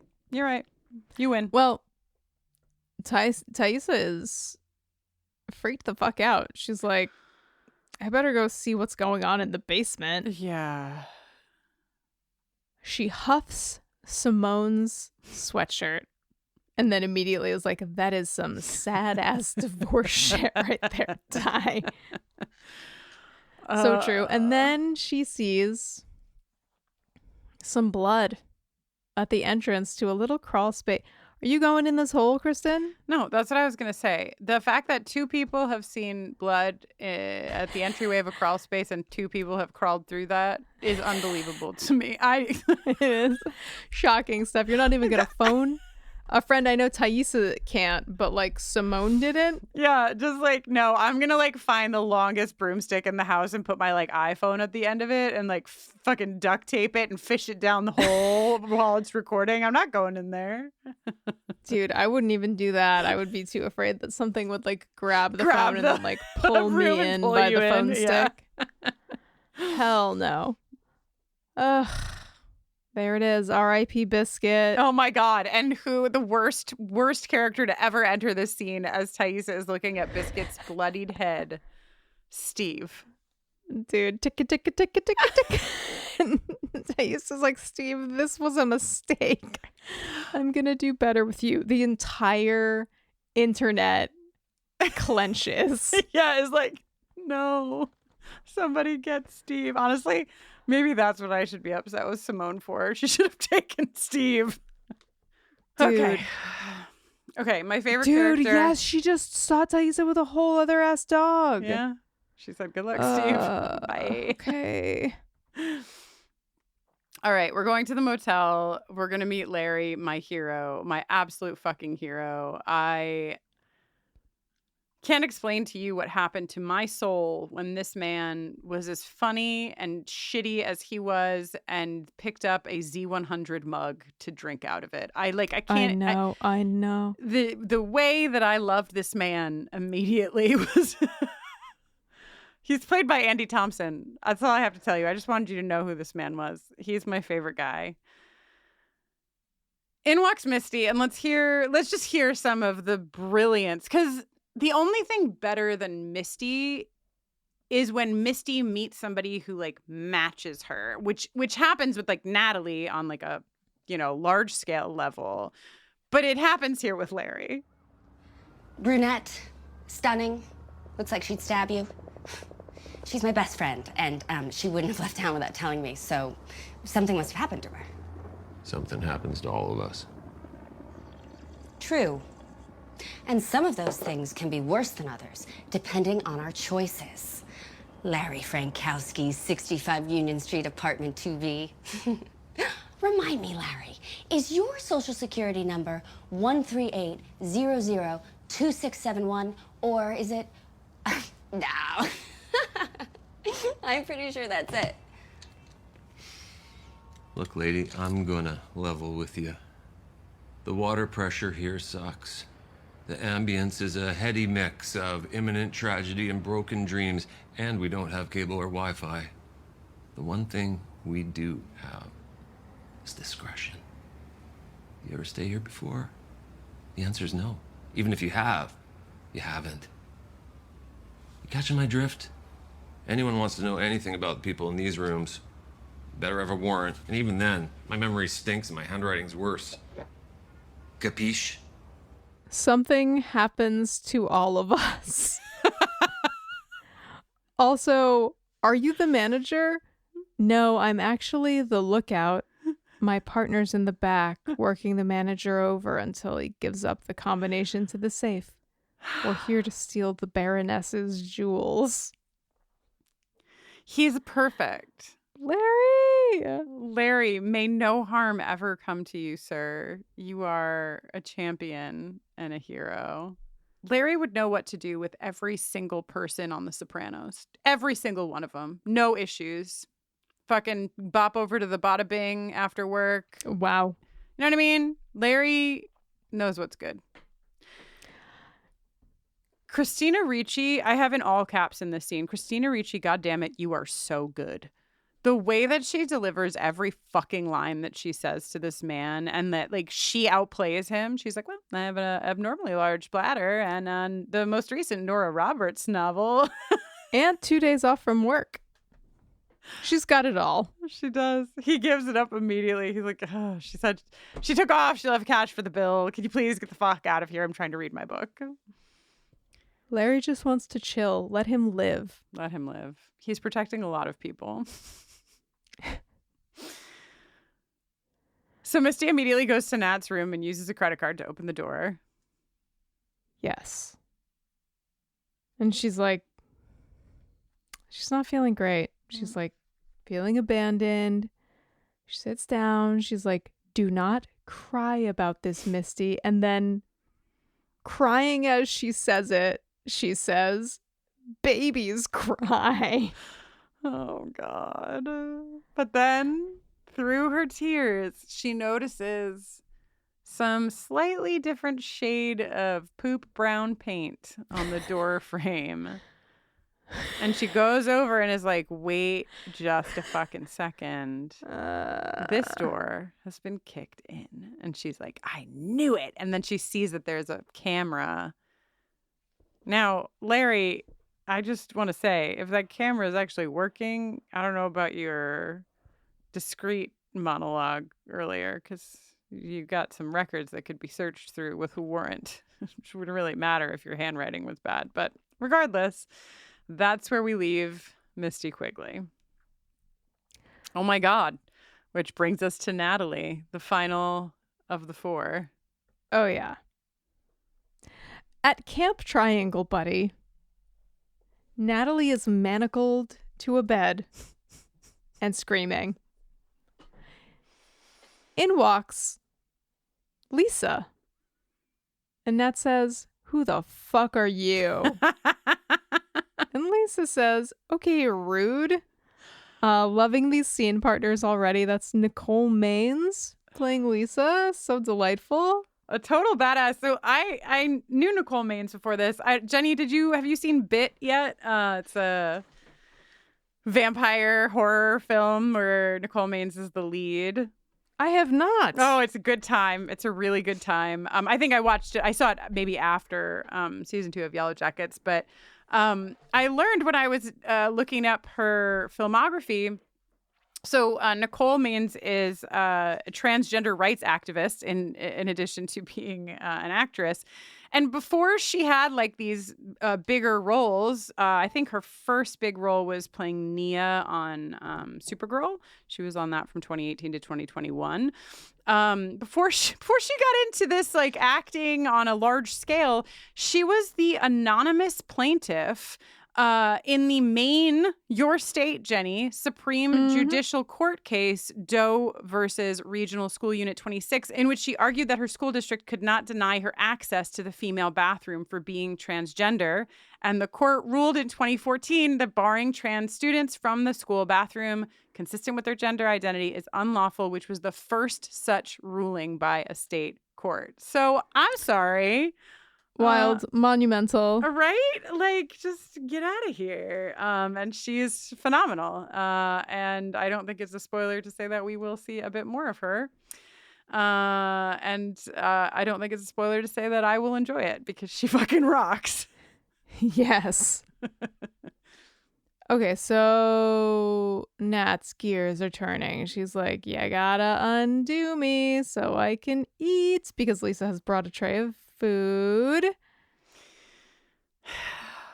So she undoes one hand. Yes? I also would like to start the clock on Natalie's leather pants. Okay, I won't say anything more. I just want to start the clock.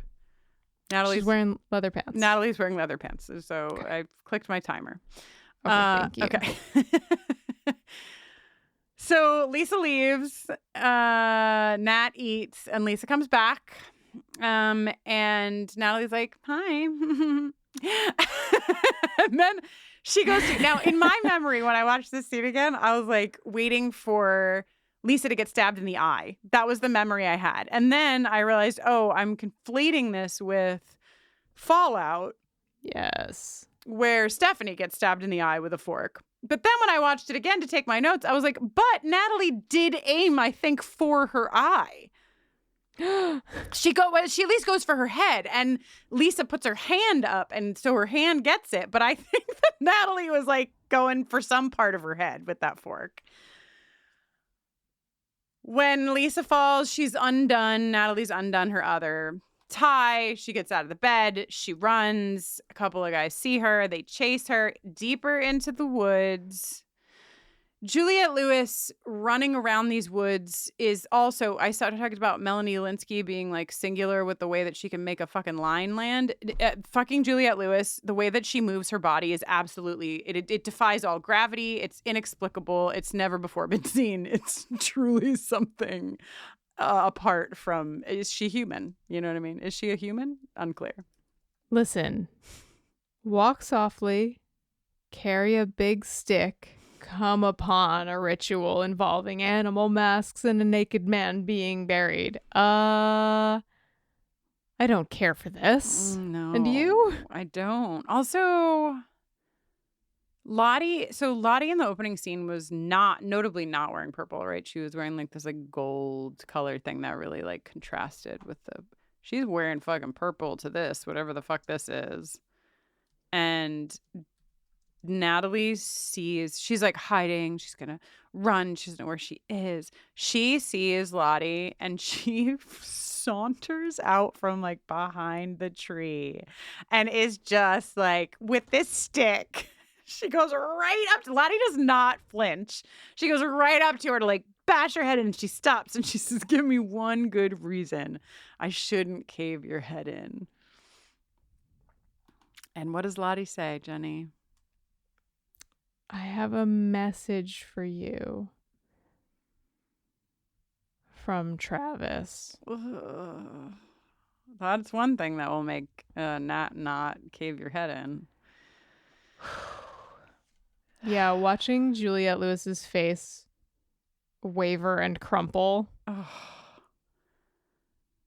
I mean, her face is like there are people that are contortionists, like with their bodies. Like her face is like a contortionist. It moves in ways that are unreal. Defying physics. Yeah. Q, maybe my favorite artist from the 1990s. I mean, it's got to be close if she's not the top one. Tori Amos. I had every single one of her albums, like up through like 98, which is Tori Amos, so it actually was like 5 million albums. When you look at Tori Amos's discography, because I did that recently, I was like, because I told Avanti, I was like, yeah, I had every single one of her albums, and then I was like, let me go see actually. And I was like, oh my God, I had like 1/16 of her fucking albums, because like from 1998 until 2024, she's put out like fucking an album a year. It's just like an insane amount of music. But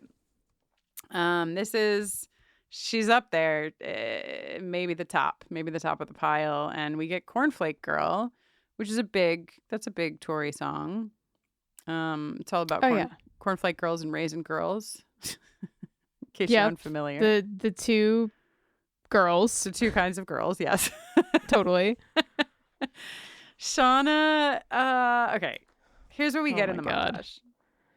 Shauna, the ear is out of her pocket again. She can't stop. It's like a fidget spinner, but it's the ear of your best friend, you know? Totally. She's pacing. She's holding the ear. Nat and Travis are back out in the forest, in the woods, in the snowy hills, but they come upon a tree, Jenny, and the tree seems to have like some kind of little village of elves underneath it or something because there's no snow around it. Yeah, snow won't stay frozen on it. Wasn't there like some kind of theory about like gas pipelines back in season 1? I think there's a mining theory. Mining. Callie pops out to the barbecue, goes digging in the coals, and finds the remains of Adam's license.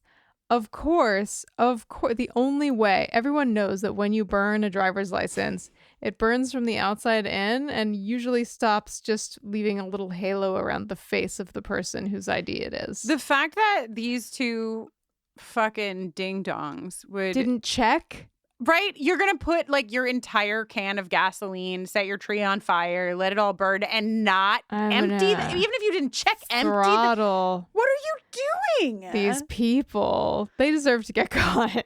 Oh, God. And I don't know how you feel about this on the nose placement of a lyric, but on the ear placement. No, I feel great about this one. This one feels great.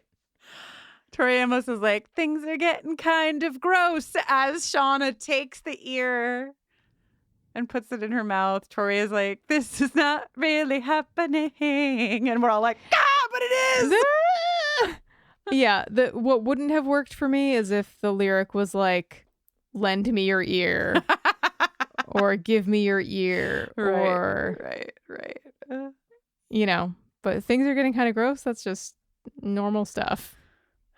This is really happening. Shauna ate Jackie's ear. Now, there was a lot of, I thought this was going to be a show about cannibalism in season 1. In season 2, they were like, well, you know, we made you wait for a season, and now here you go. Crunch, crunch. Want some fucking cartilage? This is why I'm saying... what's not going to crunch that ear? Like, she's not eating this because she's hungry. You don't eat an ear because you're hungry. You don't. Yeah, it sounds like you haven't been hungry. No, you take a different part of the body. You know how I feel about ass jerky. I've been trying to get some for at least 2 months. You don't. There's no I don't think there's any satisfaction in eating a fucking ear, Jenny. There's no fat. There's no nothing. It's just cartilage. This is something bigger than hunger. Okay, what do you think it is? A biological urge from the baby? No, I don't think that either. I think it has something to do with Shauna's. I'm not a psychiatrist, but I think it has something to do with like Shauna's guilt, Shauna's fucking. I think it's like entirely emotionally, mentally motivated, not like biologically motivated in any way. Pregnancy, hunger. Okay. So that's my opinion. All right. I'm upset about it. Did she chew it? Did she swallow it? What did she do? I think she chews. You think she chews? I think it's too much to just swallow. Probably. I mean, it's defrosted, so it's probably just like maybe like a real tough gummy worm. Yeah. Okay, I think you're making me think about this a lot more than I think I'm interested in thinking about it. Well, we can move along. Like texture-based thoughts that I don't want. That's fair. Okay, I think we can move past the ear for now. Friends, normally Countrymen. At this point in the episode, I would ask you a couple of questions, but I feel like because there was so much sort of like reintroduction, like sort of like, and here we are again. But now it's season 2, and here like just a lot of like kind of reminding us of where stuff is, like getting stuff kind of queued up for the motion that's going to like I think really kick off in the next episode. I don't feel like I have a full like a nice assemblage of the most 90s thing or the most New Jersey thing. I'm just going to tell you, Kristin, that the most New Jersey thing is Larry drinking out of a Z100 mug. Clearly. I mean, I could try to think of other stuff, but there's no point. I would challenge anyone from season 1 to stand up against Larry with his Z100 mug. Yeah. I was listening to our episode for season 1, episode 10, prior to this taping, and I just wanted to share for you, because you haven't listened recently, right? No, I have not. Well, in that episode, I introduced the Yellowjackets drinking game, season 1 edition. Okay. The season 1 Yellowjackets drinking game is as follows. Drink anytime you see antlers on screen. Okay. Drink anytime Shauna goes to book club. Drink anytime you feel deep empathy for Misty. Drink twice if she did something absolutely unforgivable in the last 10 minutes of the episode you're watching. Drink anytime anyone mentions Randy Walsh with the shrill edge of incredulity in their voice. What a great drinking game. Thank you. So I say all of that because I'm going to be keeping an eye out to assemble the Yellowjackets drinking game season 2 edition. Okay, great. During this season. So, and I encourage you to do the same. Okay. Yeah. Noted. Consider me on duty. Excellent. Do you feel ready to ask the world and ourselves, what's the buzz? Yeah. Yeah, I think I'm ready.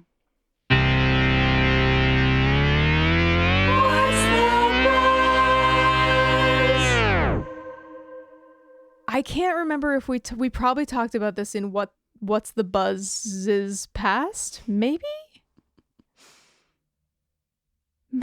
What is it? Great question. Okay, so adult Lottie's appearance and whatnot was in large part inspired by the real life person Teal Swan. Right. Yes, of course. Right. A American spiritual influencer. What a cursed combination of words. Jesus Christ. I thought influencer was bad on its own. Oh God, I'm so scared. She is the subject of a 4-part docuseries called The Deep End, which I watched and was disturbed by. I watched 2 episodes and I never returned. And Joanna and you were like, go, keep going. And I was like, I cannot. I absolutely cannot. I was so disturbed by it. It's more than fair. But for those of you who may have a stronger stomach than Kristin, that could be interesting. Extracurricular. Yeah, definitely. Watching. We've got some season 3 casting news that has cropped up. Today, the day of this taping. Jenny texted before me. Today. Okay, so we've got Joel McHale joining the cast.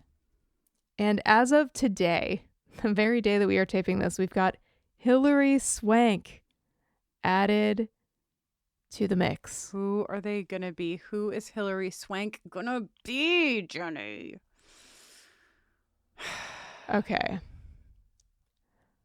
Well, my 2 guesses were not serious, but my 2 guesses were that Laura Lee didn't die. Actually, it was a hallucination. She actually flew home, but she just never told anyone where the rest of the girls were.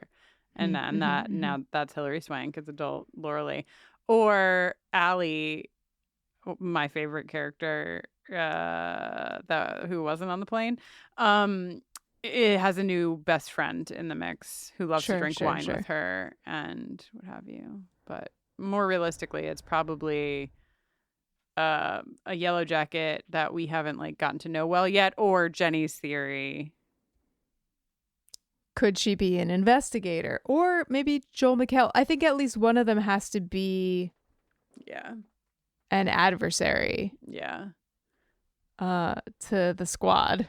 I mean, and Hilary Swank really, I could really see her. What was that show? The Closer. Just that show about that person. Oh, yeah. Starring Kira Sedgwick. Yeah. She would really get it out of you. I could really see Hilary Swank being tough, like cop lady. Totally. And I could also see Joel McHale being like sort of some kind of goofy citizen detective adjacent guy, or like a cult extendo guy, you know, somebody who's sort of in Lottie's camp, or like taking Lottie's philosophy and running with it. I don't know. I can't wait. I can't wait to find out. Wow, Joel McHale's birthday is almost the same as yours, except for 10 years earlier. November 20th, 1971. Okay. So now you know. Almost. I also want to say, like, what's the buzz in an episode like this is, apart from like casting news and what have you, I wanted to talk a little bit about the Simone Kessel of it all. And I actually don't remember my journey through season 2. I just remember being really, like, feeling really disjointed at the jump of like connecting her with young Lottie. And then I remember by the time I had gotten to the end of the season, it like had all kind of like coalesced for me in a way that I found very powerful. So I didn't want to say that in episode for folks who are just watching for the first time, just to not, like, it doesn't really give away anything specific, but I will say that by, 3/4 of the way through the season, I was starting to see, I think, the like cracks in Lottie's facade, like in adult Lottie's facade, like we're slowly making their way through the season. And then as the pieces began to fall and we saw like what was underneath was more, of the Lottie that we knew in the woods. So for that reason, I am signed up 100% at the beginning of my watch this time around.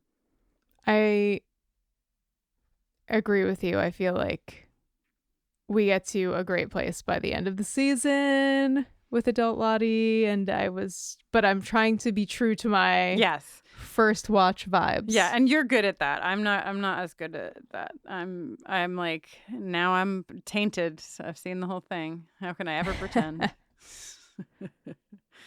But we'll do more buzzing in the segment, I think, next episode. But there was so much. It's a premiere, so there's a lot to tackle. We're back, baby. Fucking buzz. Let's go. Buzz.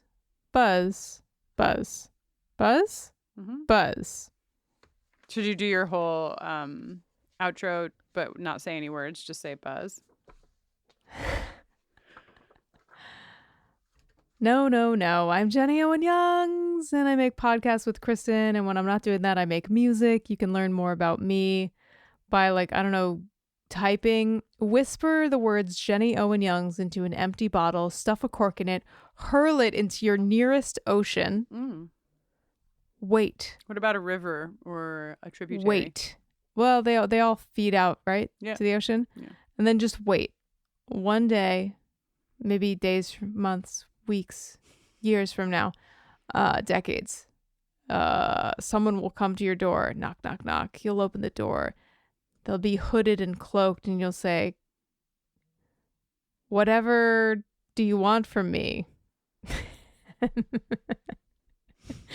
And they'll produce the bottle that you whispered into, but instead of a whisper, now the bottle will be full of a song, my song, and I'll be singing it directly into your face. I just like, if you're listening to this, it is 10:16 p.m. at night, and Jenny has been, for the last 20 minutes, just like, is she gonna make it? I'm not sure.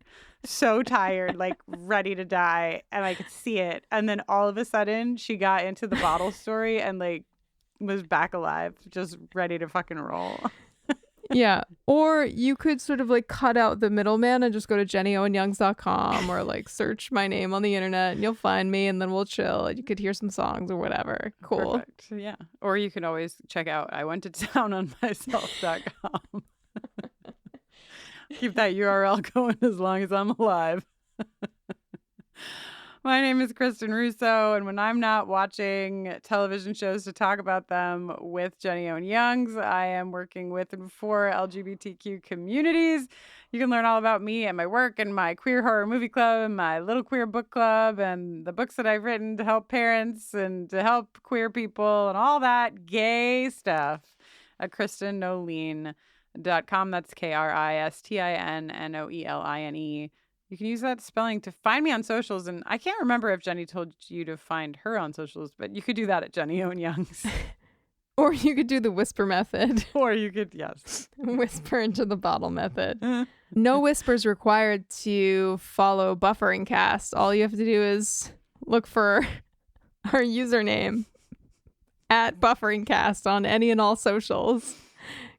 Come through. You should work for a marketing company, Jenny. If you want to support us and our work, help us get more sleep or not, you could join us on Patreon. If you're listening to this in the fall of 2024, that means that you are a patron already. So you're getting advance access. Thank you for your support. This episode was, produced by us. Edited by Kristin. She used all her steam for the bottle. It was executive produced by Frank, whose snoring hopefully will not make it onto the final recording, but has been pretty much loud and consistent this entire 2 hours. What a joy to be back in Yellowjackets land with you, Kristin. What a thrill. I'm so happy to be here. Truly an honor. And it is now my honor to say we are still women vocalizing eerily. That has not changed. Many things have changed, but that will never change. No, yeah, that's so till next time.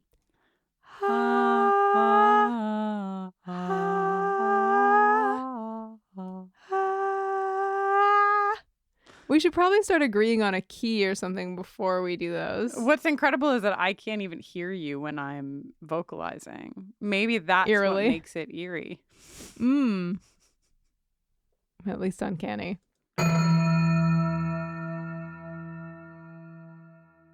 Hey, Michael. Hey, Tom. Okay, so you want to tell him, or you want me to tell him? No. I got this. People out there. Yeah. People, lean in. Get close. Listen, here's the deal. We got big news. We got monumental news. We got snacktacular news. Yeah, after a brief hiatus, my good friend Michael Ian Black and I are coming back. My good friend Tom Cavanaugh and I are coming back to do what we do best. What we were put on this earth to do. To pick a snack. To eat a snack. And to rate a snack. Scientifically. Emotionally. Spiritually. Mates is back. Mike and Tom Eat Snacks is back. A podcast for anyone with a mouth. With a mouth. Available wherever you get your podcasts. There are names that echo in the world of true crime. Names that carry unanswered questions. Oakley Carlson, a 5-year-old girl who deserved safety, protection, and love. Yet the system built to protect her failed, and Oakley disappeared. Her community still calls her name. Or Ellen Greenberg, found in her locked apartment with 20 stab wounds. A case declared a suicide. But how does a locked apartment tell two different stories at once? These are not just cases we have covered. They are people. They were loved, and they mattered. Their stories deserve to be told with care, with depth, with truth. I'm Ashley. And I'm Ricky. We are the husband and wife duo behind Crime Salad. Every week we uncover stories of the missing, the silence, the misunderstood. We ask the questions that were left behind. We refuse to let these stories be forgotten. Because behind every case is a family holding on, a community seeking answers, and a story that deserves to be heard. We invite you to listen to Crime Salad, your healthy portion of true crime, wherever you get your podcasts.